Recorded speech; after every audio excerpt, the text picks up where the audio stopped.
80 WPM की speed से dictation start होगी 3 सेकंड बाद। स्टार्ट।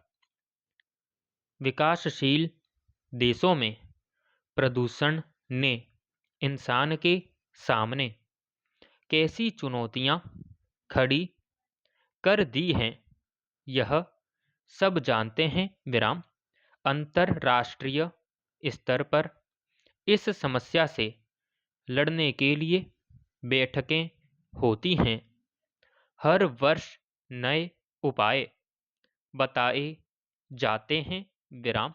मगर विडंबना है कि इस समस्या की गंभीरता और इसके कारणों के बिल्कुल स्पष्ट होने के बावजूद उससे निपटने के लिए ठोस कदम उठाना जरूरी नहीं समझा जाता। विराम।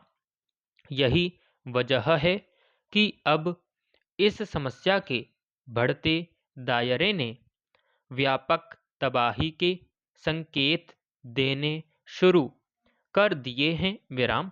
हालांकि हवा में जहर घुलने से कई तरह की बीमारियों की चपेट में लोगों के आने के तथ्य एक बड़ी चुनौती बनते जा रहे हैं और इस हकीकत से मुंह मोड़ना अब संभव नहीं रह गया है। विराम। मगर हाल के वर्षों में जंगलों में लगने वाली आग की वजह से हवा में जो प्रदूषण घुल रहा है, उससे भारी संख्या में लोगों की जान जा रही है। विराम। स्वास्थ्य पत्रिका द लैंसेट में प्रकाशित एक अध्ययन में इससे संबंधित जो ब्यौरा सामने आया है, वह इसकी गंभीरता को रेखांकित करने के लिए काफ़ी है। विराम। पैराग्राफ। गौरतलब है कि जंगलों और घास के मैदानों में लगने वाली आग और प्रदूषण से सांस संबंधी बीमारियों के कारण हर वर्ष लगभग 4.5 लाख लोगों की जान चली जाती है। विराम। इनमें 90% से ज़्यादा मौतें निम्न और मध्यम आय वर्ग वाले देशों में होती है। विराम। अध्ययन में आशंका जताई गई है कि जंगल में आग की घटनाओं में बढ़ोतरी के साथ साथ मरने वालों की संख्या में भी इजाफा होता जाएगा। विराम।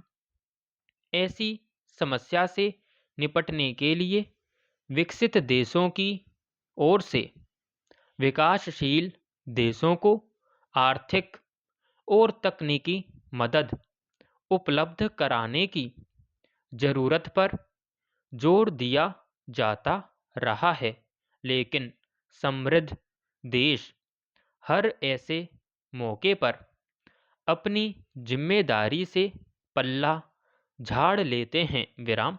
हैरानी की बात है कि विज्ञान और तकनीकी के क्षेत्र में चरम विकास के दौर में भी जंगल में आग की घटनाओं से पार पाना एक चुनौती बनी हुई है। विराम। सवाल है कि जब तक इस समस्या पर प्राथमिकता से साथ काम नहीं किया जाएगा, तब तक इसके हल का रास्ता निकालना कैसे संभव होगा। विराम समाप्त।